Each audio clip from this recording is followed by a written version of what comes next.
నియోజకవర్గానికి సంబంధించి ఒక రెండు ముఖ్యమైన అంశాల మీద చర్చించిన తర్వాత వార్తా కథనాలను పరిశీలిద్దాం. ముందుగా మంతని నియోజకవర్గానికి సంబంధించి చూసుకున్నట్టయితే మరి ఇక్కడ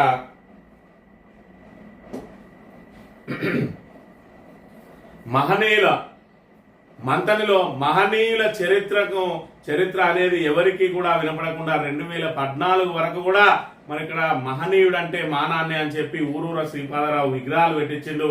మరి అప్పటి ఎమ్మెల్యేగా విప్గా మంత్రిగా కొనసాగినటువంటి శ్రీధర్ బాబు ఆ 3 పర్యాయాలలో మొదటి పర్యాయం మరి టీడీపీ అధికారంలో ఉండే కేవలం ఎమ్మెల్యేగానే ఉండే, రెండోసారి అధికారంలోకి వచ్చి నేను రెండోసారి ఎమ్మెల్యేగా ఉన్నప్పుడు అధికారంలోకి వచ్చిన సమయంలో ఆయనకు విప్గా అవకాశం కల్పించిండు.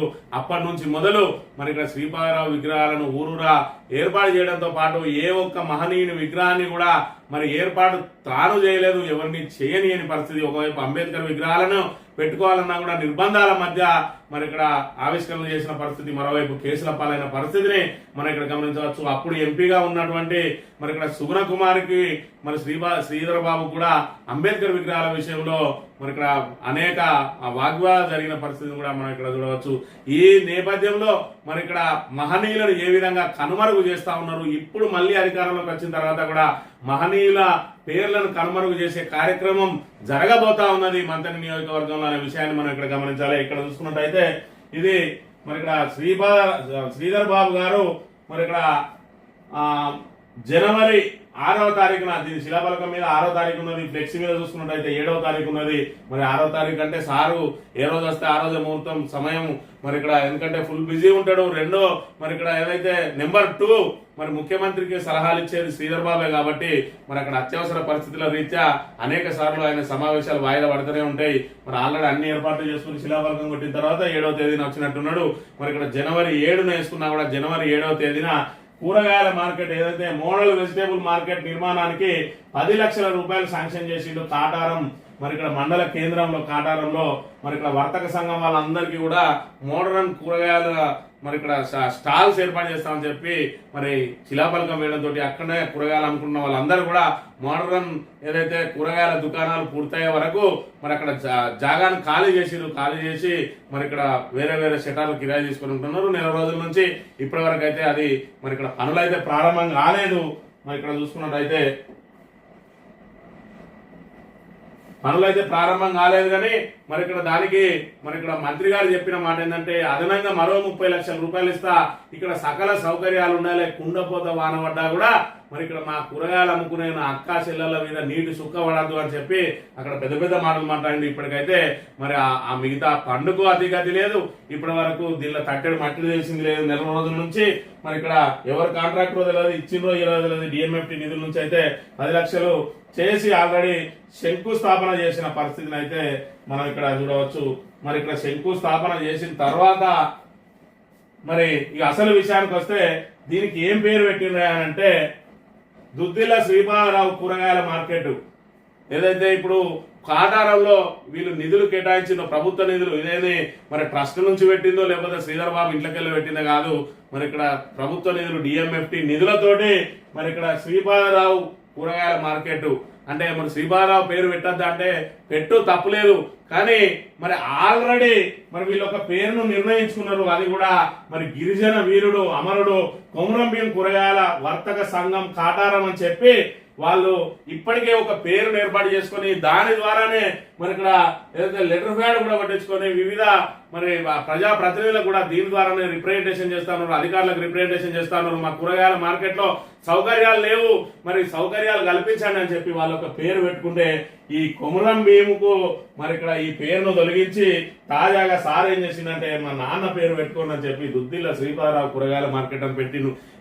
ఏది మంత్రి గారు సమాధానం చెప్పాలి, ఇది ఎంతవరకు సమంజసం? ఒక మహనీయుని పేరు మరి పెట్టుకుంటే, ఒక గిరిజన వీరుని పేరు కూరగాయల మార్కెట్ పెట్టుకుంటే దానికి 10 లక్షల రూపాయలు ప్రభుత్వ నిధులు ఇచ్చి మరి ఇక్కడ ఆ పేరును తొలగించి శ్రీపాదరావు దుద్దిల శ్రీపాదరావు కూరగాయల మార్కెట్ అని చెప్పి పెట్టుకున్నారంటే మహనీయులకు ఏ మేర అవమానం జరుగుతా ఉన్నది మంత్రిలో మహనీయులు ఎవరైనా అంటే మా నాన్న మాత్రమే మహనీయుడు అని చెప్పి 2014 వరకు ఏదైతే చెప్పిండో మళ్ళీ ఇప్పుడు 2023లో అధికారంకి వచ్చిన తర్వాత మళ్ళీ కూడా అదే ప్రయత్నం చేయబోతా ఉన్నాడు. ఇక్కడ ఎవరైనా శ్రీపాదరావుకే మొక్కాలి, శ్రీపాదరావు కుటుంబానికే మొక్కాలి, కానీ మీరు మహనీయుల చరిత్ర తెలుసుకోవద్దు. మీరు కూరగాయల మార్కెట్లకు అదేవిధంగా వివిధ మార్కెట్లకు ఈ రకమైన పేర్లు పెట్టుకొని మీరు చైతన్యవంతులైతే ఎట్లా? మరి మీరు అణగారిన వర్గాలు అణగారినట్టే ఉండాలి, మేమే మరి ఇక్కడ రాజ్యాధికారం అంతా మా చేతుల్లోనే ఉండాలి అన్నట్టుగా మరి మీరు అంతా కూడా మా నాన్నని ఆరాధించాలన్నట్టుగా మరి ఇక్కడ పోనీ ఈయన ట్రస్ట్ శ్రీపాద ట్రస్ట్ అని ఒకటి ఉండి ఆ ట్రస్ట్ నుంచి ఏమన్నా వీళ్ళకి సౌకర్యాలు కల్పించి శ్రీపాదరావు పేరు పెట్టినా అంటే అలా ట్రస్ట్ నుంచి పైసా లేదు, మరి ఇప్పటి వరకు ఆ ట్రస్టే లేదు. మరి ఇక్కడ ప్రభుత్వ నిధులను పెట్టి మరి ఇక్కడ చూసుకున్నట్టయితే దుద్దిల శ్రీపాదరావు అని పెడతాడు. గతంలో చూసుకున్నట్టయితే సింగరేణి నిధులతో ఏర్పాటు చేసిన వాటర్ ప్లాంట్లకు శ్రీపాదరావు అని పెడతాడు. అదేవిధంగా మరి విశాఖ చారిటబుల్ ట్రస్ట్ నుంచి కట్టిన ఏదైతే మన బస్ సెంటర్ ఉన్నాయో వాటికి కూడా మరి శ్రీపాదరావు స్మారకార్థం అని పెట్టుకున్న సంఘటనలు ఉన్నాయి. మళ్ళీ అవి పునరావృతం అవుతున్న పరిస్థితిని అయితే మనం ఇక్కడ చూడొచ్చు. ఇది ఇప్పుడు మంత్రి గారు చెప్పాలి, ఇది ఎంతవరకు సమంజసం? ఒక గిరిజన వీరుడు మహనీయుని పేరును కనుమరుగు చేస్తూ ఆల్రెడీ పెట్టుకున్న కూరగాయల మార్కెట్ పేరును మరి అక్కడ చెరిపివేసి మరి వీళ్ళ నాన్న పేరు పెట్టుకోవడం అంటే ఆయన సొంత మండలం అది. మరి ఇక్కడ మా సొంత మండలంలో మా నాన్న పేర్లే ఉండాలి, కానీ మరి ఎవరో గిరిజన వీరులకు సంబంధించినవి మరి ఇక్కడ బడుగు బలహీన వర్గాల వాళ్ళ మహనీయుల పేర్లు కనుక మీరు ఉన్నట్టయితే మీరు అందరు చైతన్యవంతులైతే రేపు మరి ఇక్కడ ఈ చైతన్యం ఎంత దూరం పోతుందంటే రేపు మేమే ఎందుకు ఎమ్మెల్యేలు కాకూడదు అనే కాడికి పోతుంది. ఇప్పటికే ఒక బీసీ ఎమ్మెల్యేగా అయితే ఇప్పటికే మరి ఇక్కడ నానా రకాలైన మరి ప్రచారాలు సాగుతా ఉన్నాయి. బీసీలంతా ఐక్యం కావాలని, లేదంటే బీసీలకి రాజ్యాధికారం రావాలని. మరి ఇక్కడ మంతని నియోజకవర్గం ఏర్పడినప్పటి నుంచి కూడా ఒకే ఒక్కడైండు బీసీ పుట్టా మధుకర్. ఆ తర్వాత ఆయన మీద అనేక ఆరోపణలు, అనేక అసత్య ఆరోపణలు, కోట్లాది రూపాయలు సంపాదించిందని చెప్పి మరి ఆయన మీద పూర్తిగా ఎస్సీలు ఎక్కడ ఎస్సీలు చనిపోయినా కూడా ఇదంతా పుట్టమదే చంపిండు, పుట్టమ ద్వారానే జరిగిందని చెప్పి పూర్తిగా ఉన్నాయి లేని అన్ని కూడా పుట్టమద మీద రుద్దేసి మరి అసలే బడుగు బలహీన వర్గాలం మనం కార్లో తిరుగుతూనే మన వెంట ఉన్న వాళ్ళే ఓర్వరు.